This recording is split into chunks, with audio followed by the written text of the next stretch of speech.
Cambia el rumbo político en Italia. La coalición de derechas liderada por Giorgia Meloni se impuso en las elecciones y gobernará el país. Su partido, Hermanos de Italia, ha ganado los comicios con cerca del 26% de los votos.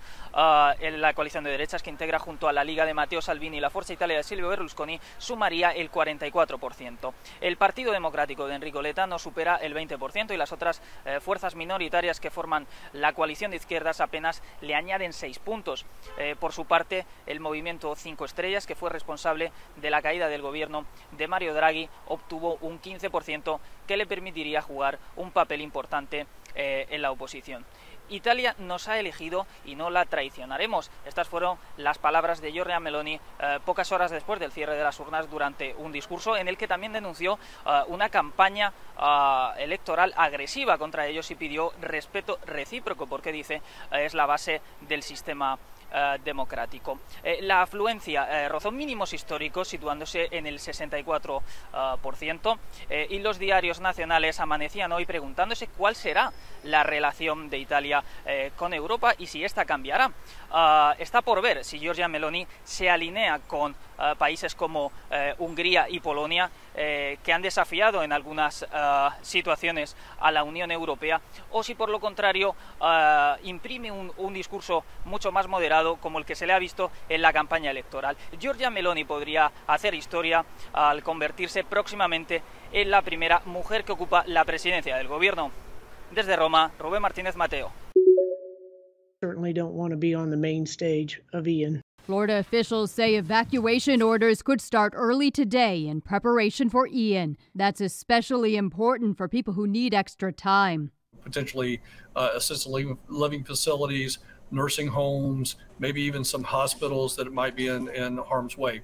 Forecasters are still working out Ian's precise path, but they say people across Florida should prepare for the worst, from heavy rain to dangerous storm surge. We may end up having a hurricane that reduces in strength as it comes onshore, but that envelope of water is still going to be a Cat 4 storm surge, because you just can't make that go away. That's why these people in Tampa are loading up on sandbags. You need to hide from the wind and run from the water. Tampa's mayor says the city's been preparing its stormwater system to accommodate Ian. She says if people have to evacuate, you don't have to go to another state. We're just saying get inland someplace that may be safe. The state says it's partnering with FEMA to have resources ready. We do house on the ready 1 million gallons of water, 2 million meals. But that doesn't mean people should ignore evacuation orders.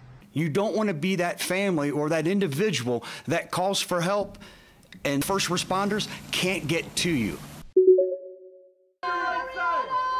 Rihanna is this year's Super Bowl halftime headliner. The entertainer and the National Football League both tweeted a photo Sunday of her hand holding a football, before the NFL confirmed the news in a statement calling Rihanna a once-in-a-generation artist. Super Bowl 57 is scheduled for February 12th in Glendale, Arizona.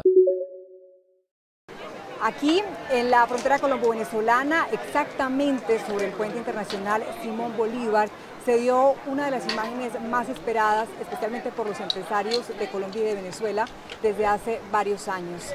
El paso de vehículos de carga pesada con productos de tipo de exportación significa entonces el restablecimiento de las relaciones comerciales, una noticia que esperaban, reitero, porque desde hace 3 años, desde el 2019, estaba prohibido esta comunicación, este paso para los vehículos con mercancía, y esto motivó a que empresarios tuvieran que recurrir a unos pasos que se conocen como trochas, pasos ilegales, o que incluso tuvieran que pagar más dinero por rutas más largas con más tiempo.